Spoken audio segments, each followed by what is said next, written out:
wabarakatuh. Perkenalkan, nama saya Puji Pertiwi dengan NIM 8606123554. Saya dari Prodi PGSD semester 2.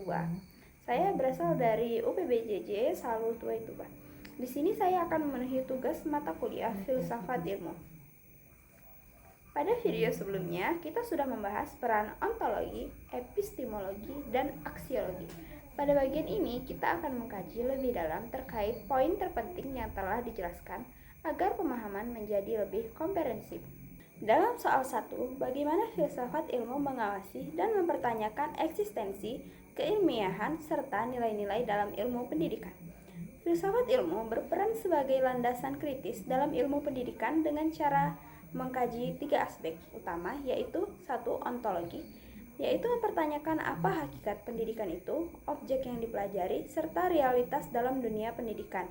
Yang kedua, epistemologi, mengkaji bagaimana pengetahuan pendidikan diperoleh, metode yang digunakan, serta kebenaran ilmiahnya. Yang ketiga, aksiologi, menilai manfaat dan nilai-nilai yang terkandung dalam pendidikan seperti etika, moral, dan tujuan pendidikan itu sendiri. Dengan demikian, filsafat ilmu memastikan bahwa ilmu pendidikan tidak hanya benar secara ilmiah, tetapi juga bermakna dan bernilai. Yang kedua, bagaimana pendidikan yang bermakna dan bernilai turut memperkuat perkembangan filsafat ilmu. Pendidikan yang bermakna dan bernilai akan menghasilkan praktik pendidikan yang tidak hanya fokus pada transfer ilmu, tetapi juga pembentukan karakter dan pemikiran kritis. Hal ini memperkuat filsafat ilmu karena mendorong refleksi terhadap tujuan pendidikan, mengembangkan pemikiran kritis terhadap teori dan praktik pendidikan, menjadikan pendidikan sebagai sarana pembentukan manusia yang utuh, intelektual, dan moral, sehingga pendidikan menjadi ruang aktualisasi dari konsep-konsep filsafat ilmu.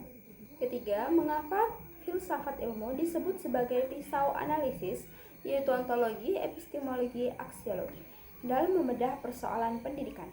Filsafat ilmu disebut sebagai pisau analisis karena digunakan untuk mengkaji masalah pendidikan secara mendalam melalui 3 pendekatan. Yang pertama adalah ontologi, yaitu menganalisis hakikat masalah, misalnya apa itu belajar. Yang kedua, epistemologi, mengkaji cara memperoleh solusi, misalnya metode pembelajaran yang tepat. Yang ketiga, aksiologi, menilai dampak dan nilai dari solusi tersebut, misalnya apakah bermanfaat dan etis. Dengan ketiga aspek ini, masalah pendidikan dapat dipahami secara menyeluruh dan tidak dangkal. Soal keempat, contoh konkret penerapan filsafat ilmu dalam praktik pendidikan. Contoh penerapannya dapat dilihat dalam kebijakan kurikulum, yaitu penyusunan kurikulum, mempertimbangkan nilai, aksiologi, isi materi, ontologi, dan cara penyampaian, epistemologi. Kedua, proses pembelajaran. Guru memilih metode pembelajaran aktif karena diyakini lebih efektif secara epistemologis dan bernilai bagi perkembangan siswa. Yang ketiga, penilaian pendidikan. Evaluasi tidak hanya mengukur kognitif tetapi juga sikap dan keterampilan sebagai bagian dari nilai pendidikan.